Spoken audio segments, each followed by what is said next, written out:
Hello friends, welcome back to my channel.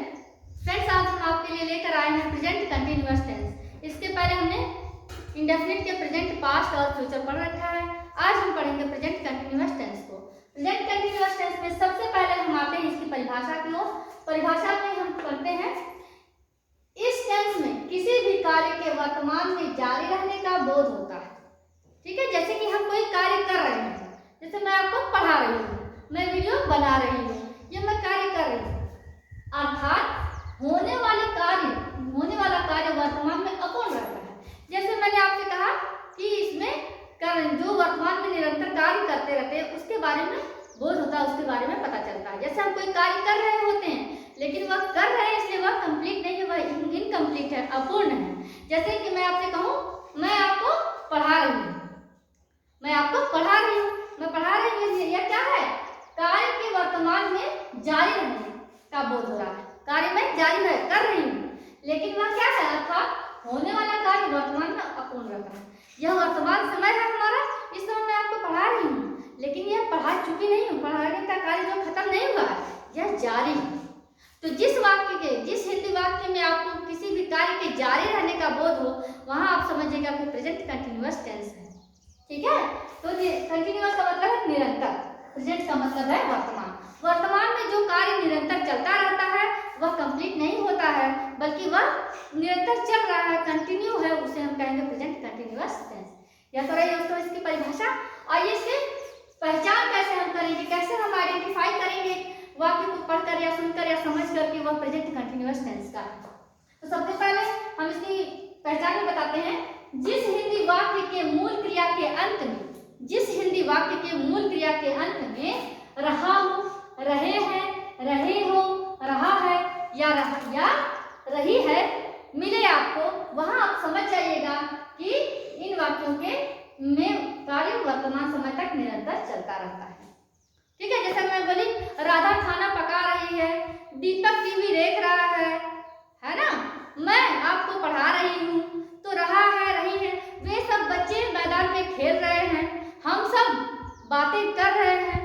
ठीक है, तो इस तरीके का वाक्य आपको मिले जिसकी मूल क्रिया के अंत में हमें रहा है, रही है, रहे हो, रहा हूँ। ठीक है, इस तरह से मिले तो आप पहचान जाइएगा कि वह वर्तमान में निरंतर चलने वाला कार्य है और यह प्रेजेंट कंटिन्यूअस टेंस का वाक्य है। तो अब देखिए, इसका जो हम स्ट्रक्चर बनाते हैं, रूल है, इसमें हेल्पिंग वर्ब, हर टेंस में मैं आपको बताई हूँ कि जो हेल्पिंग वर्ब है उसके साथ कैसे बनाते हैं, जो वर्ब की क्रिया है वह उसके बारे में। तो है, देखिए सबसे पहले इसका हेल्पिंग वर्ब है is, am, are. Is, am, are इसका हेल्पिंग वर्ब है, और V1 मतलब वर्ब का फर्स्ट फॉर्म, जो क्रिया का पहला रूप है, उसमें ing जोड़ देंगे तो हम जो है प्रेजेंट कंटिन्यूअस टेंस का वाक्य फॉर्मेशन कर लेंगे, बना लेंगे। ठीक है, जैसे देखिए, अब इसमें भी आप पूछेंगे इज किसके साथ लगता है, एम किसके साथ लगता है और आर किसके साथ लगता है।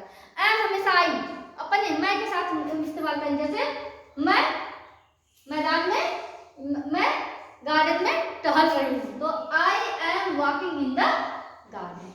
ठीक है, फिर इट है ही, सी, इट या किसी नाम के साथ अगर आप इस्तेमाल करना चाहेंगे तो उसमें आप इज, सिर्फ एक नाम रहे और ही, सी, इट रहे।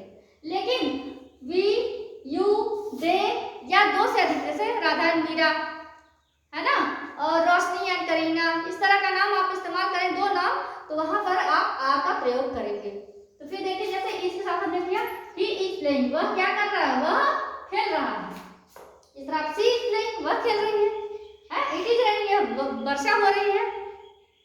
और यू, वी दे के साथ लगाते हैं, दो या दो से अधिक नाम के साथ लगाते हैं। तो दे के साथ हमने क्या किया, दे आर कुकिंग फूड, वे सब ये खाना पका रहे हैं। ठीक है, आइए अब चलते हैं स्ट्रक्चर, जो हमारा प्रेजेंट कंटिन्यूअस टेंस का जो रूल और स्ट्रक्चर है उसके बारे में। तो देखते हैं, सब्जेक्ट होता है प्लस इज, एम, आर जो हेल्पिंग वर्ब है, उसके बाद V1 वर्ब का फर्स्ट फॉर्म, उसमें ing जोड़ते हैं, उसके बाद आप ऑब्जेक्ट में जैसे गार्डन है ना, फील्ड है, मार्केट, ये सब चीजें ऑब्जेक्ट में आ जाती हैं, जो बात जिसे हम प्रेडिकेट या विधेय कहते हैं। अगला ये देखिए, टाइप्स ऑफ सेंटेंसेस में हमारे जैसे बाकी जो पिछले टेंसेस में हमने पढ़ चुके हैं, उसी तरह के टेंस में इस टेंस में भी हम सेंटेंस फॉर्मेशन करेंगे।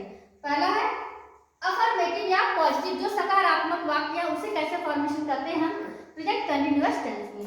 तो पहले देखिए दोस्तों, यहाँ है जैसे सचिन खाना खा रहा है।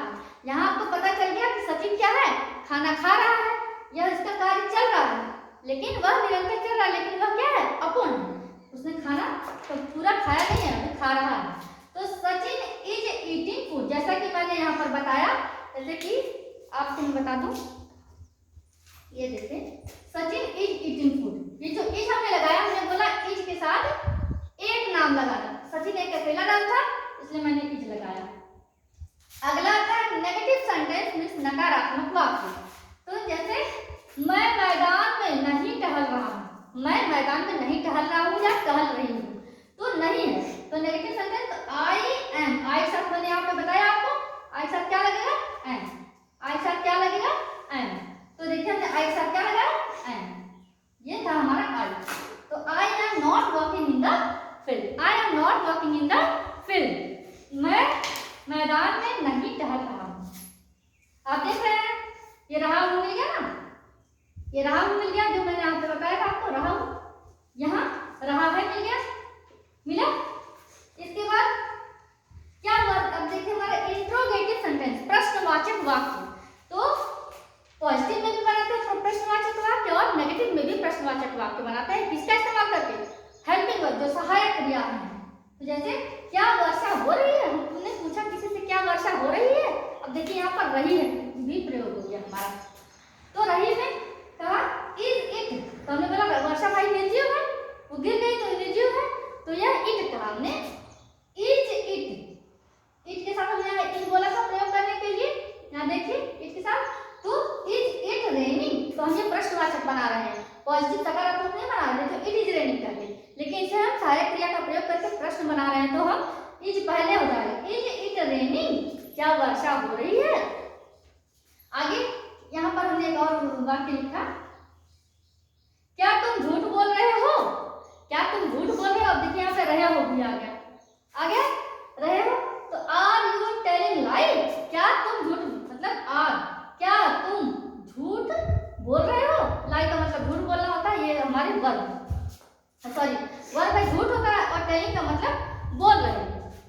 अब देखिए यहाँ आता है WH इंट्रोगेटिव, तो हमने यहाँ पे आपको नेगेटिव वाला दो बता दिया है, यहाँ क्या वर्षा नहीं हो रही है, यहाँ भी नेगेटिव का मैंने वाक्य बनाया था और यहाँ पर भी नेगेटिव का ही वाक्य बनाया, इसलिए मैंने दो बनाया क्योंकि मैंने आपको यहाँ अंतर स्पष्ट करने का प्रयास किया कि एक वाक्य देखिए हमारा आर का यूज करके कर रही हूँ और एक वाक्य मेरा प्रश्न मेरा इज का इस्तेमाल करके कर रही हूँ। तो उम्मीद है आपको स्पष्ट हो रहा होगा। अगला है WH, यहाँ जो मैंने लिखा WH मीन्स W का मतलब व्हाई, वेयर, व्हेन, H का मतलब how, very, how much, how.